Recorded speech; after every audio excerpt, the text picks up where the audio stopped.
Jaya Shriman Narayana. Jaya Bhagavan Shri Krishna.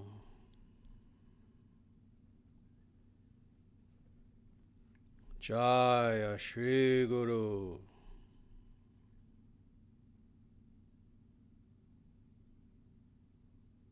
Sanatana Dharma Jayate.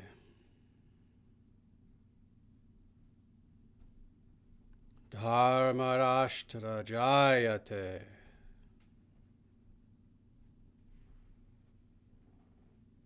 International Sanatana Dharma Society Jayate.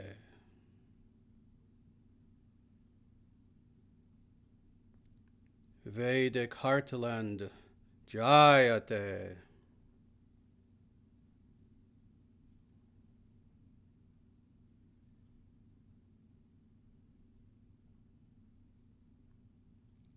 Om Tad Vishnu Paramam Padam.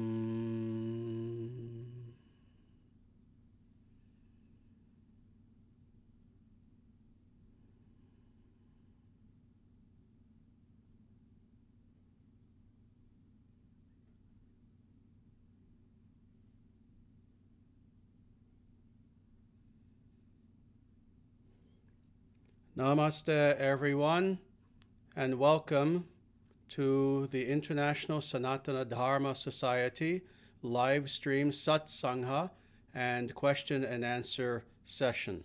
We do this every single Monday at the same time, 7 p.m. Central Time. And again, welcome. It is absolutely my pleasure to be here with you. And for those who are new, because I always have to keep in mind that there are always new people every single Monday, what we do here every Monday is a radically traditional event. This is an event that is something that is truly ancient. What this is called is a Satsangha. And what makes this an ancient event in a modern context is simply the fact that rather than being in a beautiful forest setting or an ashram dwelling or some actual spiritual hermitage like this, we are doing this online. We are doing this via YouTube as a live stream. But otherwise, what we do here every single week is that I give a little bit of a talk coming from the Vedic scriptures, often commenting on one or two or more verses from the Vedic scriptures. And then that's followed by a question and answer session. And as people know, once in a while, we will veer off course from that usual schedule, and we'll do something a little bit different, but that is indeed what we're going to be doing this week as well. So again, for those of you who are here for the first time, welcome. Don't leave. Stay here till the end. And I assure you that this will be a worthwhile experience for you. Before we dive into the overtly spiritual aspect of what we're going to be doing, first, just a few very quick things that I want to say. I keep having to repeat this, and if this were not the case, that it were doing so well, then I probably wouldn't, but I'm always astounded that our latest book, which is Introduction to Sanatana Dharma, which is available on Amazon.com, and someone I'm sure will be putting the link in the chat very, very soon, is continuing to do extremely well. This book has become a bestseller. And it's only come out, at this point, maybe a month and a half ago, roughly, something like that. Introduction to Sanatana Dharma. It is still selling more than all of our other books combined, which is quite a feat, actually, because we have quite a few other books that I've written and which are also extremely popular. So if you have not had a chance to get your copy yet, please do so. And what is wonderful is that it is available both in print version, but now also as a Kindle book. Indeed, people have asked for years, actually, that we make our books available on Kindle, and we just haven't had an opportunity to do so until now. Now we have our very first book available on Kindle. So if you want a digital format of one of our books, it is now available print or Kindle. So that's the first thing I want to say. The second thing is, as always, please feel free to visit our website, which is dharmacentral.com. And when you go there, you will see a wide variety of resources that are available to deepen both your knowledge and your experience of this truly wonderful, wondrous, ancient spiritual path known as Sanatana Dharma.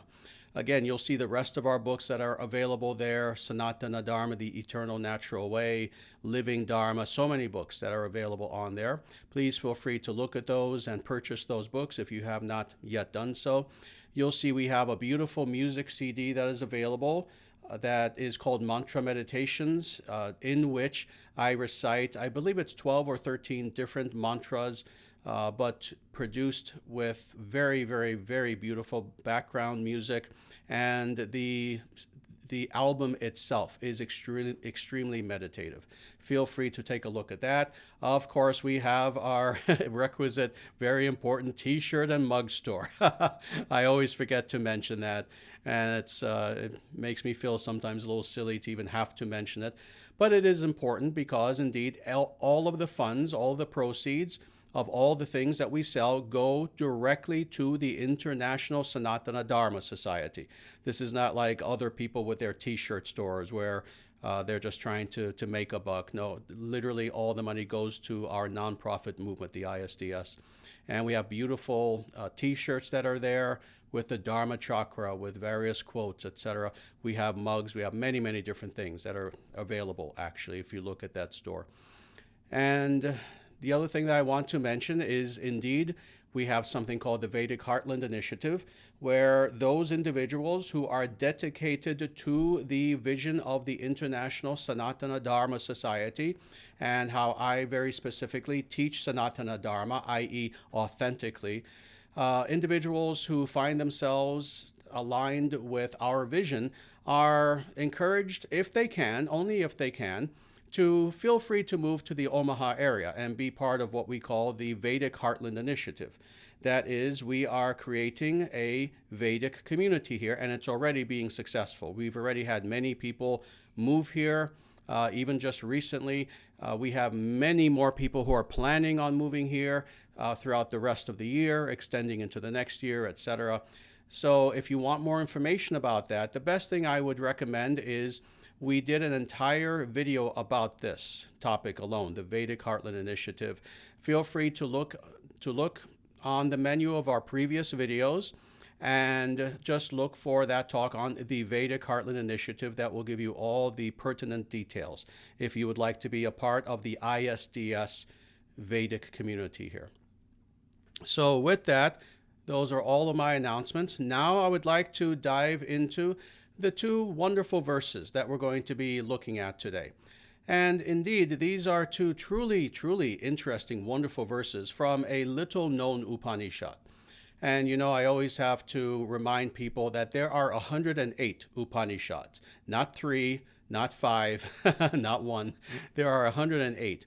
And of course, the reason why I'm saying this in this way is because people tend, even those who even know about the Upanishads, which tends to be a minority of individuals, but those who even know something about the Upanishads, for the most part, tend to be individuals who, in their reading of the Upanishads, will stick to only a few of the more well-known Upanishads.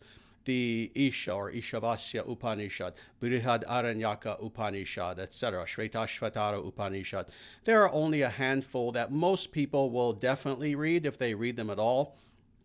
And again, at most people will read maybe a dozen of the Upanishads. Indeed, even many of the what are called Bhashyakaras, that is, the individuals who even wrote commentaries on the Upanishads, even they themselves tended to stick to, maybe 12, 13, 14 of the most important Upanishads. And as far as what those Upanishads are, there is some general consensus of what are the most important ones, but then there'll be some difference of opinion, etc., depending on who is the commentator. But again, I always need to remind people there are 108 Upanishads in total. And I've read them all. I've certainly studied all of them, actually, but I certainly have studied especially, again, the more well-known ones that the important acharyas have commented on. But this is just how my mind operates.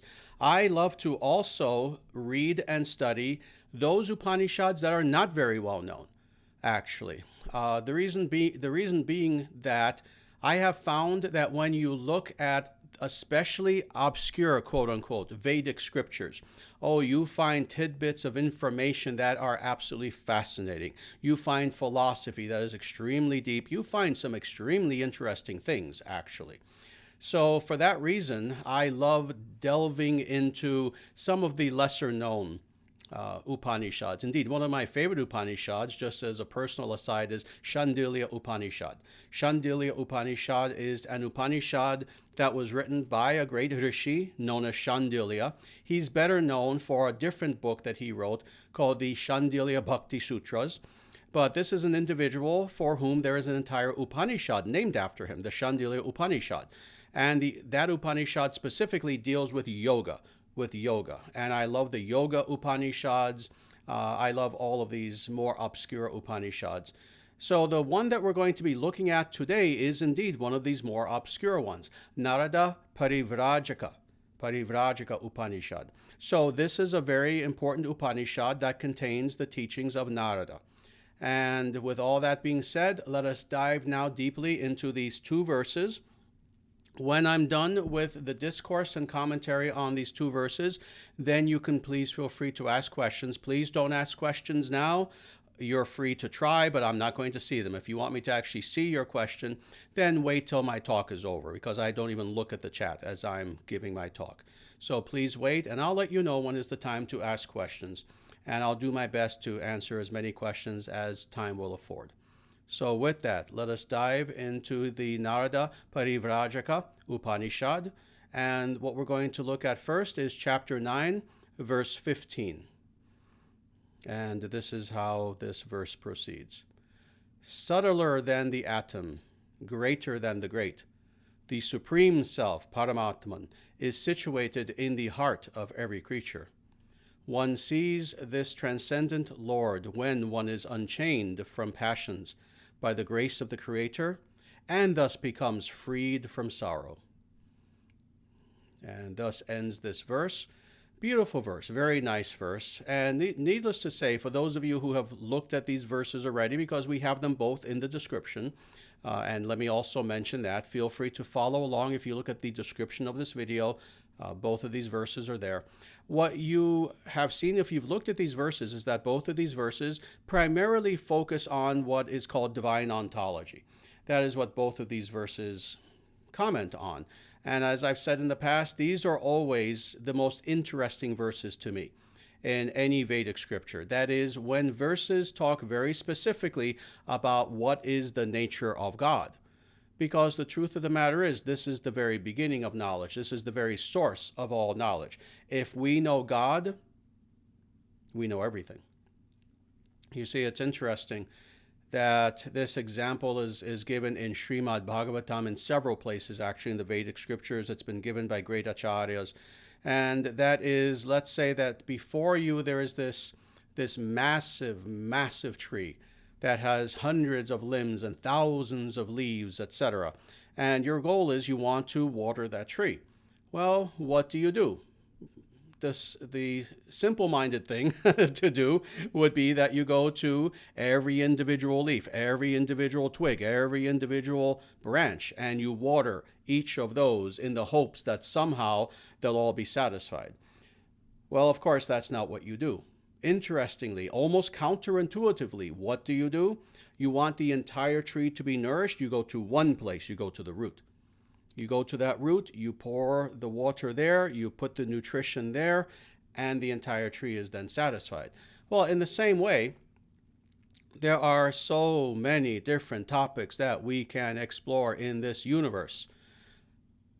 And the truth of the matter is, if we attempt to know every single fact in every single field individually, we will be doing this for the rest of our life and not even scratch the surface, and we will be dissatisfied. We will not be satisfied.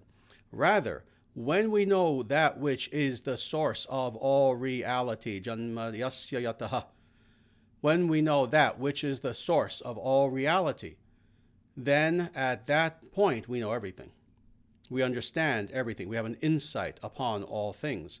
So thus, this is why these verses like this, that talk about the nature of God, are crucial and the most important of verses. So let's go through this. First of all, these are describing some of the qualities, some of the characteristics, some of the attributes of God. So what does this verse say? Subtler than the atom. Subtler than the atom. Now we know that when it comes to the atom, what in Sanskrit is called anu. Anu means that which is the smallest of the small. And as far as physics, it's debatable whether what we in English call the atom actually is the smallest of the small. Some people have said there are smaller things. Doesn't matter. Who cares? The point is, what this scripture is saying is that which is the smallest thing in existence, God is more subtle than even that. God is quote unquote smaller, that is more subtle, that is penetrates even that which is the smallest. And it's interesting. We looked at least one verse in the past in a previous live stream where it said something very similar in the verse that we looked at. That is that God is the smallest of the small. And what is always interesting is, why would a Vedic verse say that? Wouldn't you think that a Vedic verse would say that God is the biggest of the big? And there are indeed verses where it does say that. But the reason why it also stresses the smallest of the small, subtler even than an atom, is because this is even more incomprehensible to most people. People tend to think as far as expanse, but they don't think in terms of the opposite. And when we do, now we truly begin to have a better understanding of how great God truly is. That indeed, whatever is the smallest unit of existence, it is God that upholds the very existence of that very thing itself. So again, this is why this verse begins with this, subtler than the atom. But now, the next clause, greater than the great. Here we go. Now, also talking about another one of the characteristics of God, that in any category of being, in any category of existence that are there, we have hierarchy. We have some that do not quite fulfill the dharma, that is the essential, let's say, attribute of that specific thing fully. Then we have some items that do more so. But then within any specific category, we have that which is the greatest. Think of any category, and there is that thing that most fulfills the very essential requirement of that category to its perfection. So thus we call that the greatest of anything. And what is being said here is essentially in whatever category of being we can think of, whatever in that specific category is the greatest, God is greater. God is greater even than that. Now, I've had to say this before, and it is indeed crucial. It's crucial not just conceptually, so that philosophically we have a good understanding of what's being said, but also experientially. That when we say that, oh, God is greater than the greatest, we are not merely speaking quantitatively. Oh, we are speaking quantitatively, indeed. Let there be no mistake about that. But more impressively, we are speaking also qualitatively, and we are talking about what is categorically the source of any specific thing within any specific category of being. So thus, it's not just that, oh, let's say, just to pick a random thing. If you look at all humans, this one human is the strongest, physically strongest human among them all. God is, 0.5% stronger than that. You see, that would fit the bill as far as greater than the great, would it not? If God were 0.5% stronger than the strongest human, oh, yes, that would be impressive, and that would be accurate, that God is greater than the great. But again, this reduces the concept of greatness only to the idea of quantity and not quality and not source. Rather, what is meant by greatest of the great is that, is God stronger than the strongest human being on the planet? Obviously. But more than that, God is the source of all strength of all beings. It's not merely that God is, 1% stronger than the strongest human. It's not that God is 1 billion% stronger, 1 trillion%, add any number percent stronger. It's not merely quantity. It's that there is no measure to how strong God is. There is no measure to how wise God is. There is no measure to how loving, how merciful, how beautiful, how good, how virtuous, etc., God is. That's number one, to the point where quantity itself gives way to quality. But more than this, God is the source of any positive thing, anything that we can call great. So, with that understood, let's go on now. The Supreme Self, that is, the being who we've been speaking about all this time in this verse, the Supreme Self, Paramatman, God, is situated in the heart of every creature.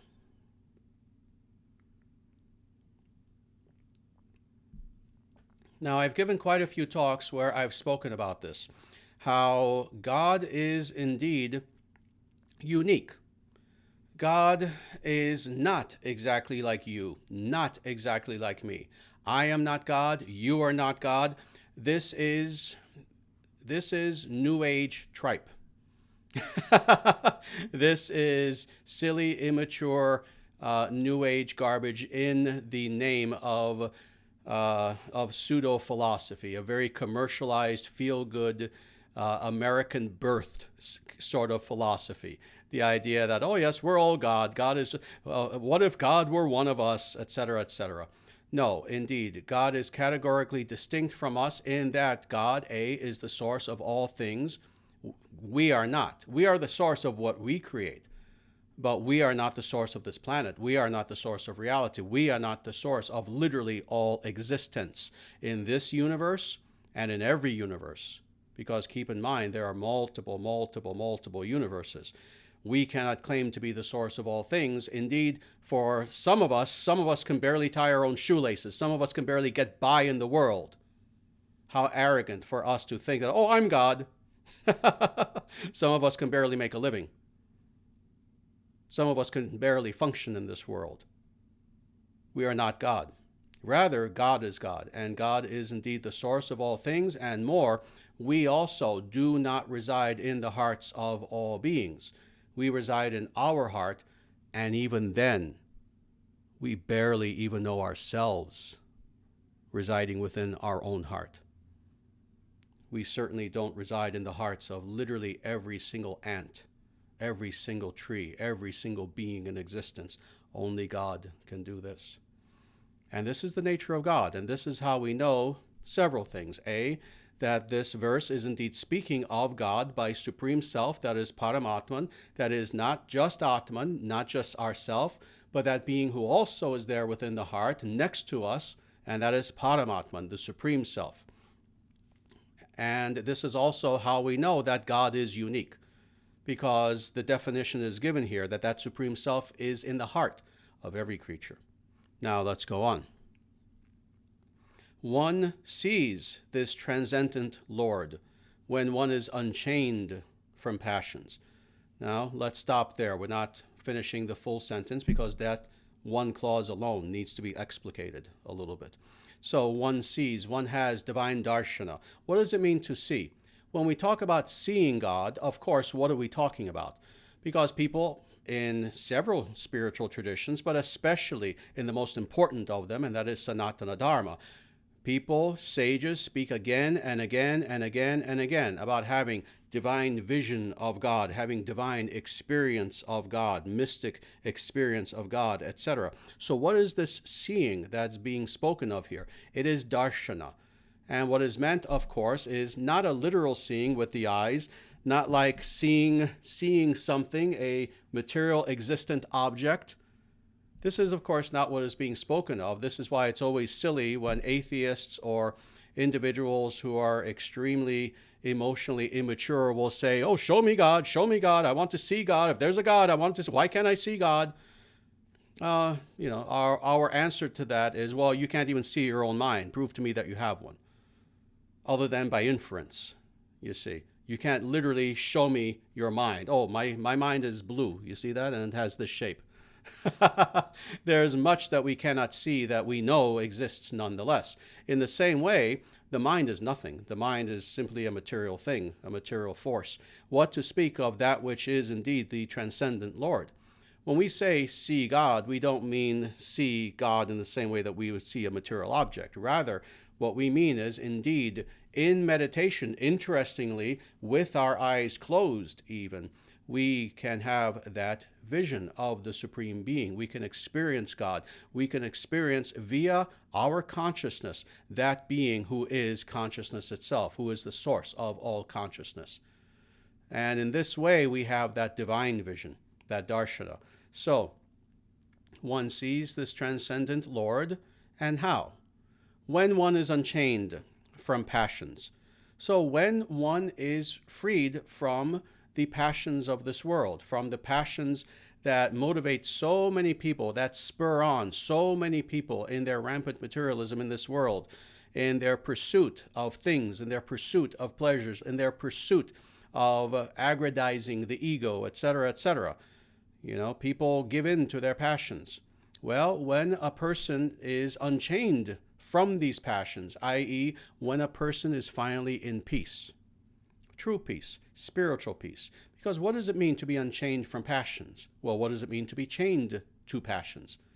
It means you're not in peace. If you are a slave to your passions, then that means that your passions are your master. That means that your passions are causing dissatisfaction within you, anxiety within you, suffering within you. And why? Because the passions are infinite, and the passions are never satisfied. Material passions, passions for things, passion to control others, passion to dominate, passion to take and take and take, and etc. All of these material motivations that so many of us have, they lead to suffering. So thus, we are to unchain ourselves from our passions. Rather than having anxiety, have peace, have calm, be detached, be an individual situated in true self, situated in Atman, situated in the transcendent, and thus knowing our true selves, understanding that which is the priority of life, i.e., the spirit versus the material, now turning our inner vision to that divine, to God, who is there residing within our very own heart, and doing this via meditation. What I've just described for the past roughly 90 seconds, that is Sanatana Dharma. That is the yoga system. That is spirituality par excellence, period. If we can do this, we can indeed have that divine vision, that darshana. So, let us read this again and go through this, finish this last sentence. One sees this transcendent Lord when one becomes unchained from passions by the grace of the Creator, i.e., by the grace of God. It is by the grace of God that indeed we become unchained by these passions. Now, I've explained this before. The idea of grace in Sanatana Dharma is something somewhat different from the idea of grace in the Abrahamic religions and specifically Christianity, which of the Abrahamic religions, Christianity talks about grace much more so than Judaism or Islam. There's somewhat of a connection, somewhat of a common understanding, but at the same time, the idea of grace as exists in Sanatana Dharma is something that is infinitely more depthful than what we find in the Abrahamic religions.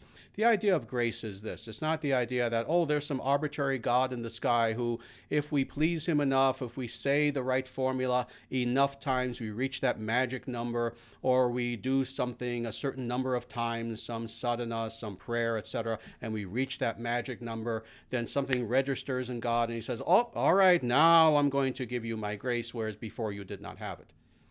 That's the Abrahamic idea. That's not the Vedic idea. The Vedic idea is that in actuality, there is never a time when we are not surrounded at all times, in all places, by the grace of God. Indeed, we are in a way living at all times in a veritable ocean of God's grace that is infinite in scope. Right now, at this very moment, you are surrounded by God's grace. Now, why is it that despite that fact, sometimes it does not feel that way? Indeed, for most people, often it doesn't.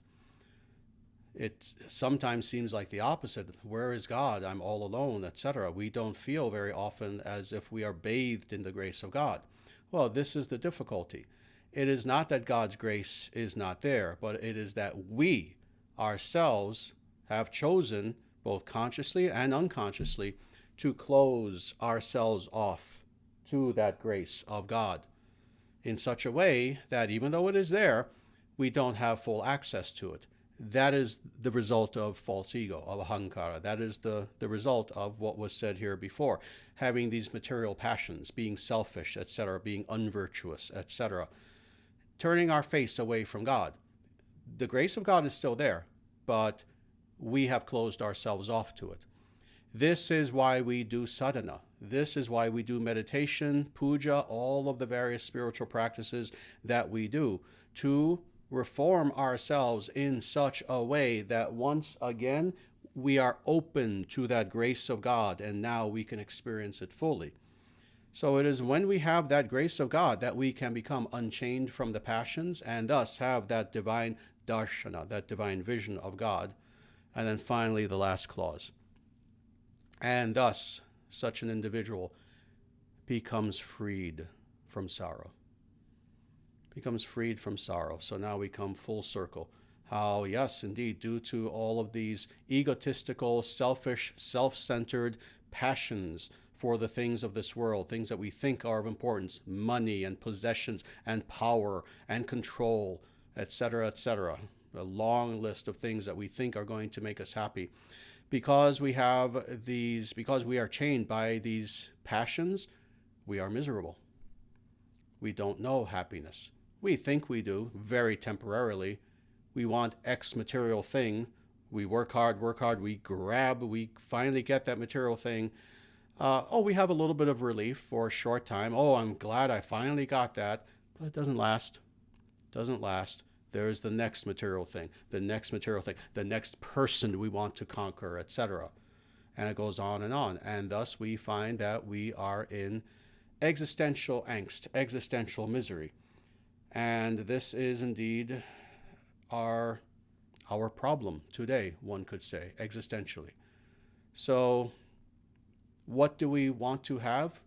Freedom from this sorrow, freedom from this misery. Why do so many people even begin their spiritual pursuit? Why do so many people even begin on the path of spirituality? For a very legitimate reason. They have suffered. They have suffered. They have gone through traumatic instances in their life. They have seen misery, personal misery. They have seen those around them in suffering, in misery. And as a result, they realize that I need for this misery to end. I need for this suffering to come to an end. I need to no longer have sorrow. I need to situate myself in such a way that I am now situated in the very opposite of suffering. I am now situated in bliss. And such individuals, if they are wise, and only if they are wise, they finally realize that there is nothing composed of matter in this material world that can end my suffering. And there is no quantity of any specific material thing that can end my suffering. Trust me, I have known many, many millionaires and 3 billionaires, actually, myself. Money does not end one's suffering. This is something I can assure you, that I have seen myself in these individuals. There is no quantity of items, of things in this material world that can end our suffering. What can end our suffering? Precisely what is being said here. When we finally have that vision of that which is our very source and the source of all things, then our suffering comes to an end. We are freed from sorrow. Now, all that being said, let us go on now to the very next verse.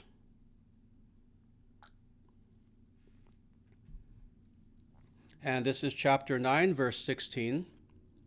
And very interesting verse. I'll read the whole thing first, then we'll go through it. Having no material hands and feet, the Lord yet moves fast and grasps objects. Without material eyes, he yet sees. Without material ears, he yet hears. He knows those things to be known. No one knows him. The knowers of Vedanta speak of him as the foremost transcendental person. Purusha, that is the actual word in Sanskrit. So beautiful, beautiful, very interesting verse. There are quite a few well-known verses. This is actually not even one of the more well-known verses, but there are others that are even more well-known, actually, that do this very interesting juxtaposition. And you see this here, where it shows these contrasts. So how God does not have any material hands and feet, yet he moves fast and he grasps objects. And these seem like conundrums, but in actuality, they're not, if you understand, again, the difference between materiality versus consciousness, and how the two are radically different and do not really ontologically touch upon each other. So let's go through this a little bit. So again, first, having no material hands and feet, let us stop there. What is meant by this? God is not a guy. God is not a dude like you. You're a dude, you're a guy, you're a gal, you're a whatever. God is not. God does not have a physical body like you. God is not constrained like you. God does not get ill like you. God does not get tired of looking at himself in the mirror as you sometimes do. And shall I go on? In other words, indeed, there is that distinction. You are not God. I am not God.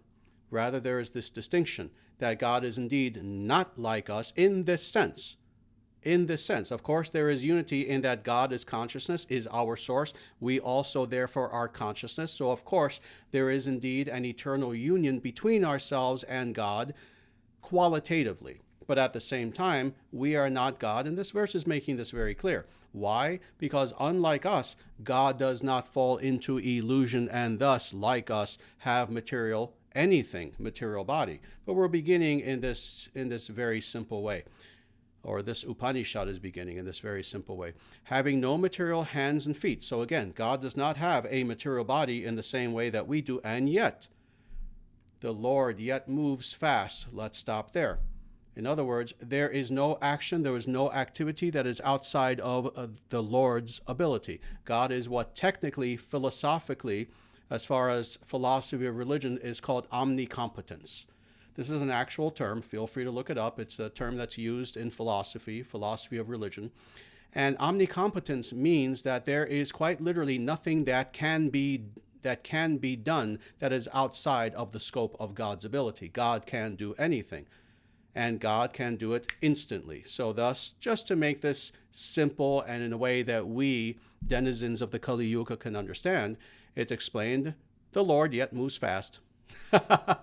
He doesn't have a physical body, and yet there is nothing that he cannot do, and there's no he can do things instantly. This is what is meant by this. And yet he also grasps objects. How do you grasp objects without a hand? All things belong to God. You see, nothing is outside of the scope of God's desire, of God's domain. So thus, he grasps objects. He grasps actually all objects. All things belong to God. Now, let's go on. So God is without material eyes, yet he sees. So again, we have eyes. Our eyes are extremely limited. I'm very lucky that even at my age, I have 20/20 vision. I've never had to wear glasses in my life, contacts, anything like that. But I'm lucky. But even me, I can't see through a wall. I can't see other planets, other solar systems with my bare eyes, etc. We all have eyes, but they are material eyes. They are limited. Doesn't matter how much of a radical empiricist you think you are. If you want to do any sort of experimental research, you need to use instruments. You need to use a telescope, a microscope, etc. Our eyes are material, thus they are limited. But again, God not having material eyes. So again, without material eyes, yet he sees. So first of all, he has even the very ability to see without eyes. What does that in and of itself mean before we go to the idea of omniscience, of being able to see all things? Forget about even seeing all things. What does it mean to see without material eyes? It means that God is of the nature of consciousness, and more, this is the nature of consciousness, that we have the ability to perceive, but our perception is perfect. God's perception is perfect. This is how we perceive via consciousness. You see, even when we lose this material body, along with the senses that go along with the material body, the 6 senses, the 5 senses that go outward, and then the mind, that is an inner sense. When we lose all of our senses, we don't lose the ability to perceive, but rather now we perceive via consciousness. God, too, has this ability to perceive via consciousness. The difference being, again, that even via consciousness, our perception is something that is ascribed to ourselves. It is something that is relayed to ourselves as an individual Atman. Whereas with God, God sees all. You know, there's that silly pseudo-philosophical question that I won't go too deeply into how silly it is, but it's a pseudo-philosophical question. Oh, if a tree falls in the forest and there's no one there to experience it, did the tree actually fall? Well, there was someone there to experience it. That was God. There is nothing that occurs in existence that God does not see, that God does not perceive, that God is not aware of. So thus, even though he does not have fleshy eyes, he sees all. Let's go on. Without material ears, yet he hears. Indeed, similar sort of concept. So, of course, same thing. We have our limited hearing. You know, there's a small ant that just sneezed in Japan right now. Well, I didn't hear it. I didn't hear it. But I can guarantee there's some ant somewhere on the other side of the world that just sneezed. But I definitely didn't hear it, and neither did you. As much as you are convinced that you're a God, neither did you. Trust me, I know you didn't. But yet God did. Yet God did. And interestingly, amazingly, God doesn't even have these things. God doesn't need material ears, and yet God can hear all things. God is aware. In other words, God has supreme awareness via consciousness, and more via that infinite consciousness, that source of all consciousness that only he is. So thus, God has the ability to hear and to hear all things. Let's go on. Now, this part is especially interesting and very important, these next 2 sentences.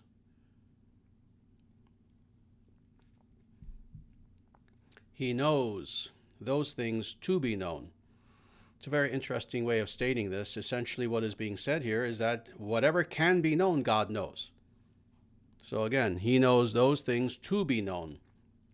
Whatever exists within the category of knowledge, that is, whatever can be known by any entity whatsoever, by an animal, by a human, by a god, by any being whatsoever, guaranteed God knows that, i.e., God has omniscience, absolute omniscience. There is nothing that is outside of the scope of his knowledge.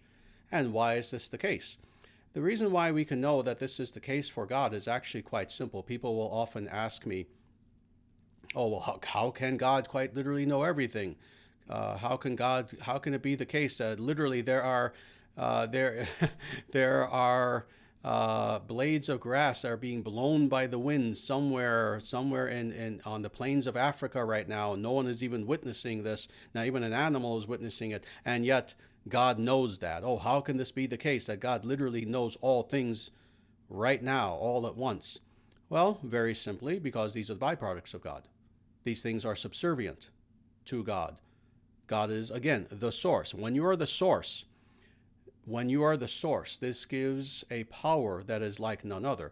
And God being the source of all things, God thus has the ability to know all those things simultaneously that he is the source of. So thus God is fully omniscient. Now, interestingly, this goes on, that God knows everything, yet no one knows him. Yet no one knows him. Now, what is meant by this, of course? Because at a cursory glance, just looking at this very quickly and being dishonest with ourselves, which so many people who claim to be spiritual sadly are, a person will look at this and say, oh, well, then this is saying we can't know God. Well, forget about this whole spiritual pursuit then. Let me go play hockey. Let me go do something. Let me go work in my garden. Let me do something else. This is saying that God cannot be known. No, this is not what this verse is saying. What this verse is saying is, indeed, we are meant to know God. However, God, in the full scope of who and what God is, being truly the omnipotent, of which, being the infinite, of which we are simply the finite byproducts, it is quite literally impossible to fully know God. To fully know God. And when we are, again, honest with ourselves about this isn't very surprising. If you even understand how deep some human beings are, you can be married to someone, you can live with someone, you can have parents, you can know somebody who you've known them for 50 years and they still surprise you. You're still amazed by the depths of their very being. Even just a human who you've known. If you haven't experienced someone like this, I feel very sorry for you. I've had the privilege of knowing many people like this, who I've known them for long periods of time, and they still surprise me, and I'm still amazed by them, and I still learn something new, etc. That's just a finite being. That's just a finite little Atman. Now we're talking about God, who, again, is what? The source of all, an infinite number of such finite Atmans. So to know God fully, completely, again, we can't even do that with another human. Are we really surprised? We think we're in such a privileged position that, well, but if I can't know God 100%, forget it. I'm going to throw my ball away and walk off the field. No. No. This is the God we want. Again, if you're honest with yourself, this is the God that we know is worthy of worship, a being who we will explore God for all of eternity and never even begin to scratch the surface. That is a God that is worthy of worship. That is a God who is truly worthy of knowing. So thus, this is what this verse means. Not that we cannot experience God, that we cannot know God, know about God, etc., but wonderfully, we will continue our exploration of the very depths of the very being of God for eternity, and be in bliss every single step of the way. So thus, no one knows him. Those beings who think they do more especially don't know him. And then finally, the knowers of Vedanta speak of him as the foremost transcendental person, Purusha. Now, first of all, why is it said here? There's this interesting clarification. The knowers of Vedanta, not just anyone, not just the ice cream salesman, not just the person in the ice cream truck. No, not just anyone. The knowers of Vedanta, i.e., those individuals who even are the greatest of sages, those people who are the greatest philosophers. These are the knowers of Vedanta, Vedanta being the very culmination of wisdom. So those individuals who are the knowers of Vedanta, they, not just anyone, they speak of him as the foremost transcendental person, Purusha. Purusha is the Sanskrit word that is used in this verse, and Purusha indeed means person.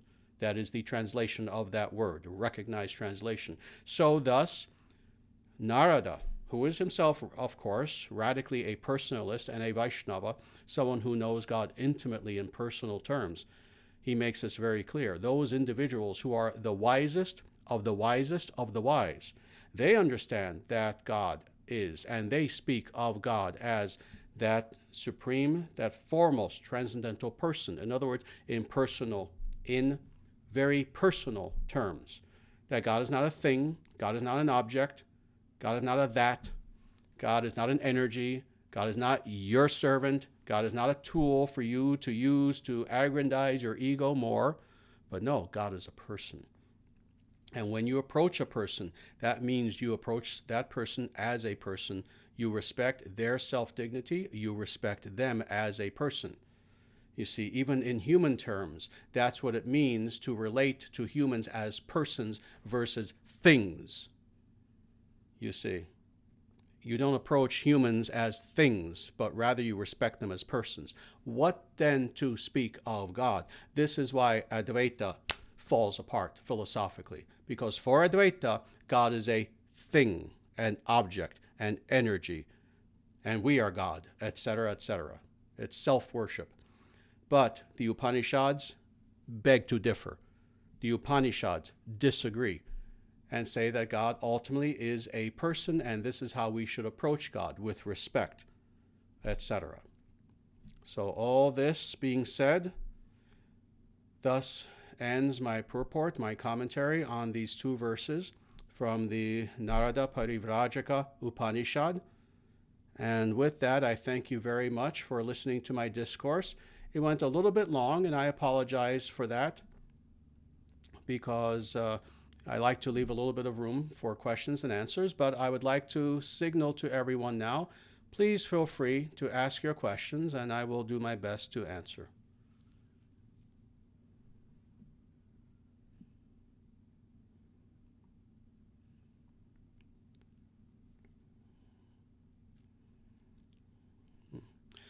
Very good. Let me say, Nick, I see your question, and please forgive me for this, but I have learned the hard way that I cannot comment on politics anymore.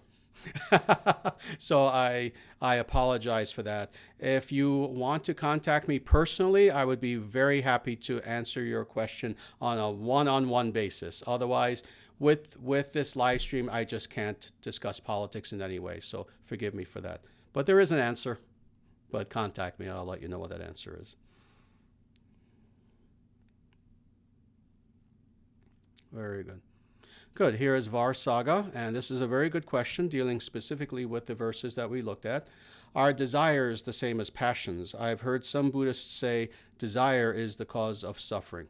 Very nice. Yes, indeed. It's interesting. This is indeed one of the core teachings of Buddhism very specifically, and it leaves it very general, that indeed desire itself is something that is an evil, something that is a cause of suffering, etc. Indeed, arguably, the Buddha himself even said this, but at the same time, of course, we have to understand that this is the didactic process. Take it from someone who is a teacher and someone who's been a teacher for decades, that sometimes you have to say things very quickly without having the ability to then unpack what you just said. So sometimes a person will say, oh yes, desire, you have to avoid desire, without then looking at the nuance that not all desire is bad. Indeed, material desire is something that is something bad. And so thus, not all desires are the same as passions. By passions, what is meant are very specifically material desires, and those material desires that very specifically lead to our bondage. That is what is meant by passions. And this is why I always have to point out to people, and I've had discussions with, forget about Buddhists. I've had discussions with Buddhist professors. I've had discussions with individuals who have been Buddhist monks for 30 years. I've had, forget about, some New Age American who, I'm a Buddhist. No, I've had discussions with serious Buddhist leaders where I've pointed this out to them, and I've asked them point blank, is desire for nirvana an evil? And when I ask them that, they just kind of give me a blank look and just kind of recede into confusion. And they really have never been able to give me a good answer to this. And those who will try to kind of weasel their way out and say, yes, actually, even the desire for nirvana is itself something that is itself an evil. Well, I'll ask them then. Without the desire for the good, you have no motivation to achieve the good. In other words, you have just taken away your fuel. You are a plane in mid-flight who has now taken away your own source of fuel. Spiritually, your search, your progress ends there. No, you must have the desire for that which is the good. You must have a desire to know the transcendent. You must have a desire to know God. You must have the desire to do yoga, to do meditation, etc. Otherwise, you will simply be a rock, very temporarily floating mid-space, but your destiny is to fall. So indeed, not all desire is bad. Material desire is. So I hope that answers the question.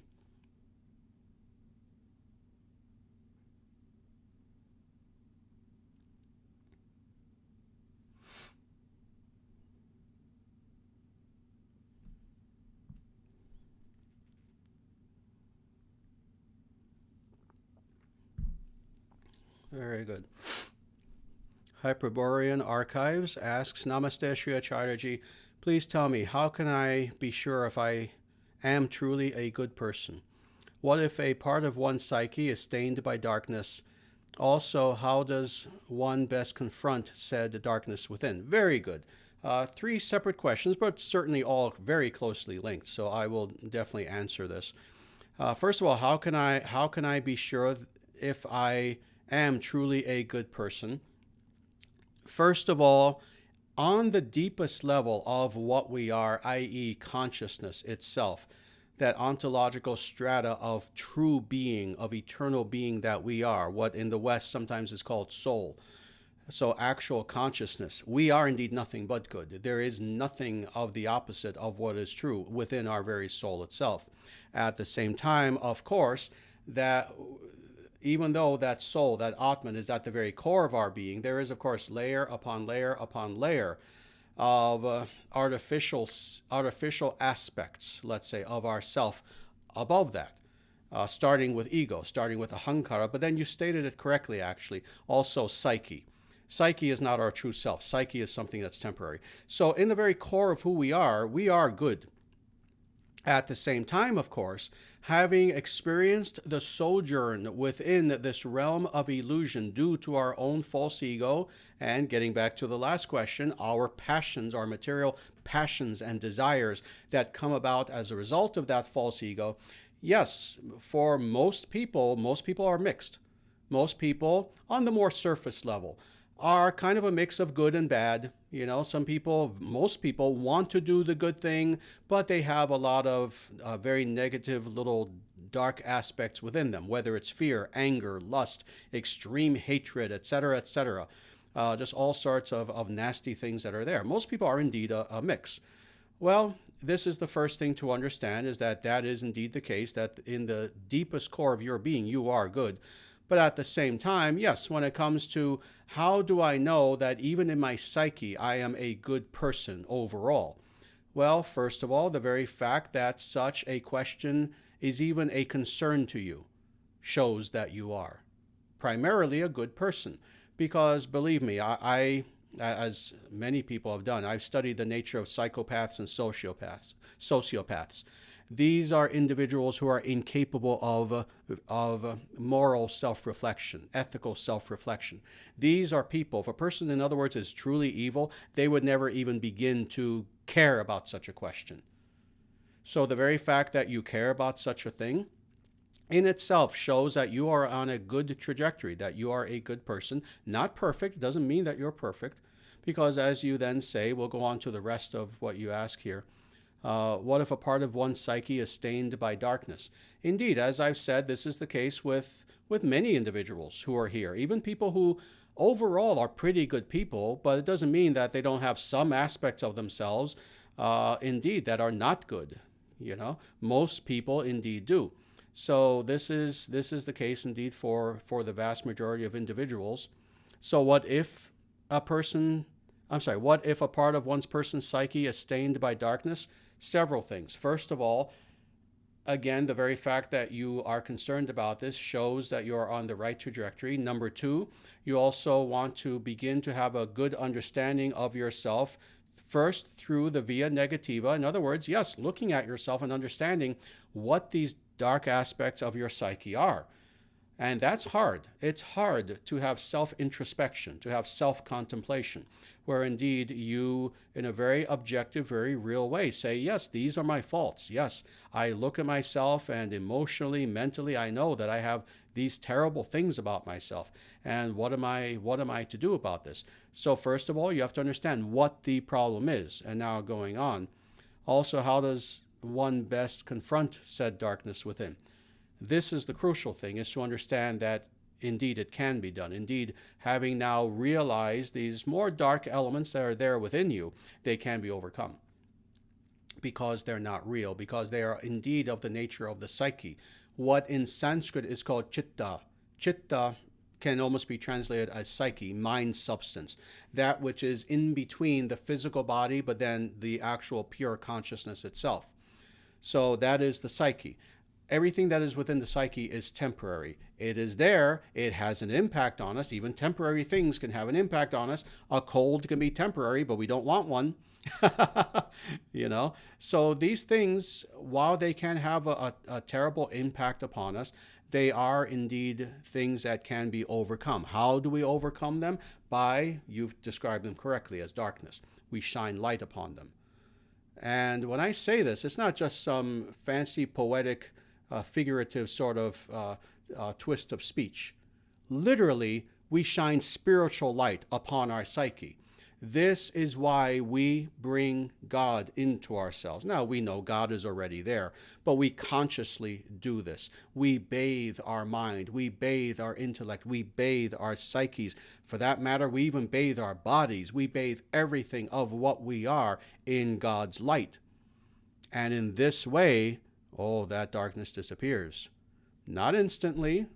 Nothing in spirituality is instant. That's the New Age approach. That's American pseudo-spiritual commercialism, where they're trying to sell you something. No, in actual spirituality, it's understood. Nothing is instant. Nothing good is instant. It takes time, but this is why we meditate. This is why we do puja. This is why we do ritual, where we are offering things symbolically to God.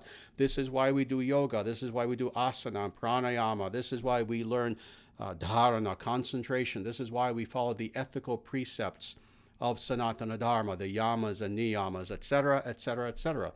This is why we bathe ourselves in the names of God in such a way that we are quite literally bringing the light of God within us and thus eradicating the darkness. So please never lose hope. This is our path. What you've just described, this is our path. Human beings must understand that, yes, they have dark things within them. They can transcend these dark things by bringing God within and restoring who we are as pure consciousness, pure good. So this is what I would ask of you. Please practice Sanatana Dharma. Don't just be curious about it. Don't just appreciate nice elements of it. Embrace it, practice it. And I guarantee you, this is the science of self-realization. This is the science by which you will eradicate the darkness and you will know only the light. So I hope that answers the question.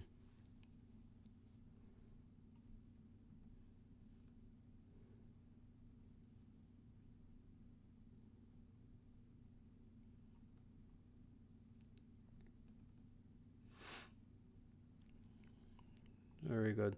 I see a question here about explaining how onions and garlic excite our passions. I would suggest that you look into Ayurveda. The Ayurvedic texts describe this. This is not something that is spiritual in nature or philosophical. Look into Ayurveda. Ayurveda will explain how that is the case.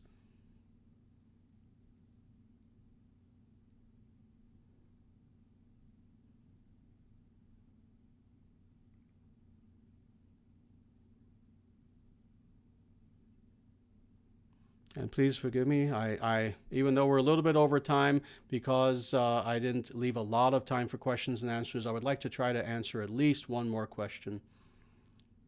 So please just give me a few moments here. Look at these. There are so many good questions, so I have to choose very, very, very carefully.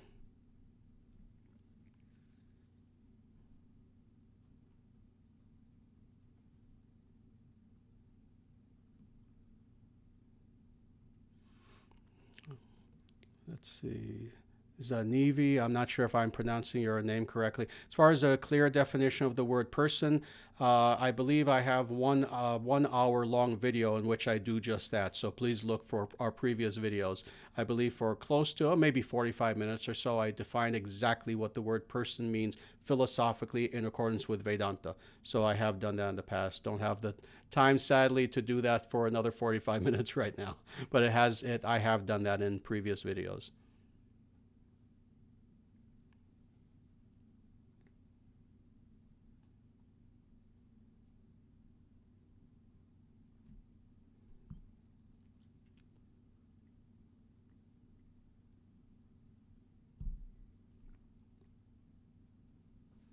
Again, please give me a moment.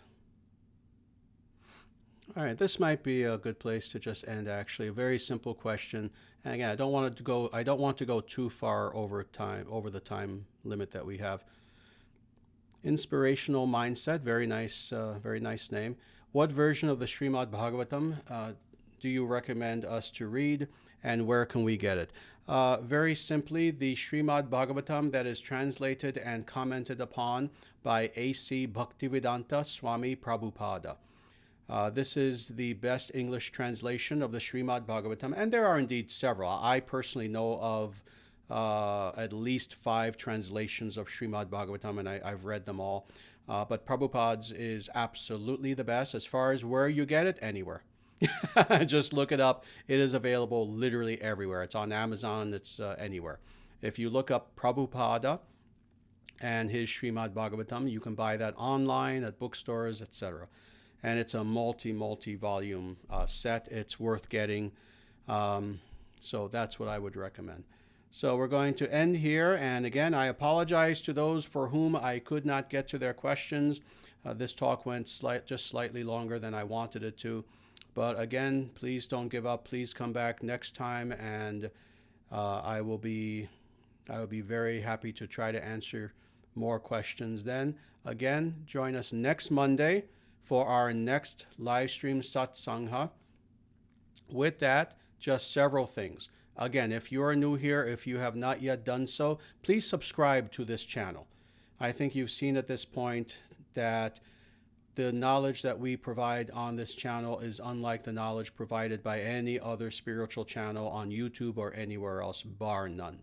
And I don't say that lightly whatsoever. And those who have been coming for some time also would not say that lightly, and they would hopefully agree with this. So please subscribe to this channel.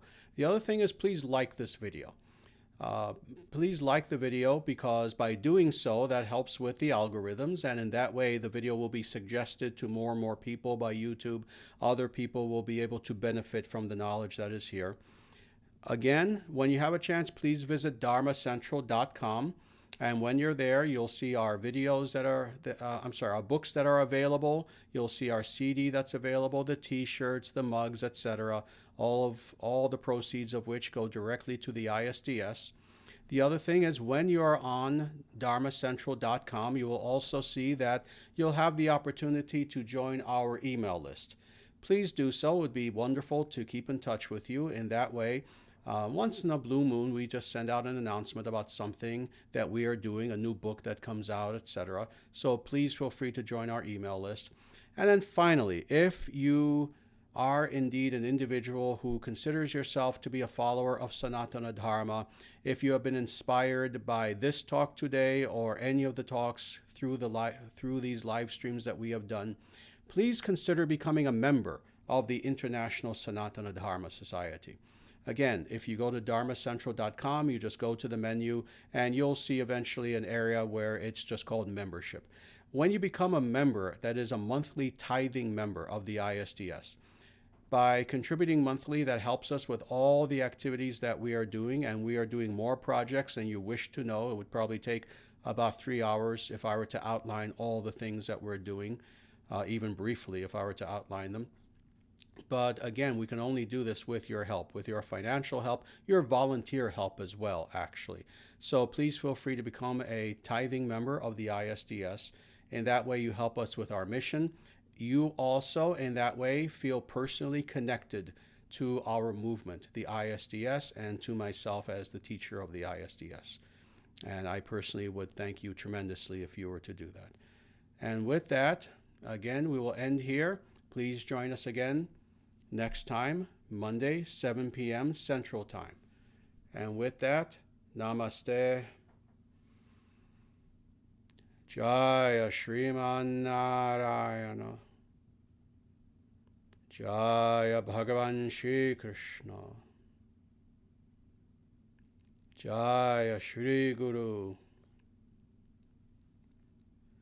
Sanatana Dharma Jayate. Dharma Rashtra Jayate.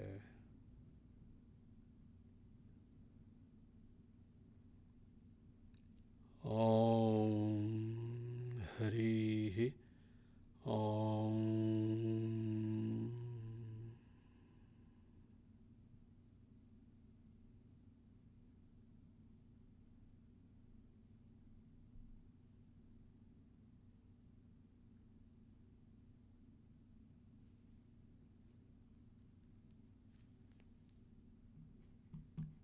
And with that, everyone, until we get together again next Monday, please take very, very good care of yourselves in every way.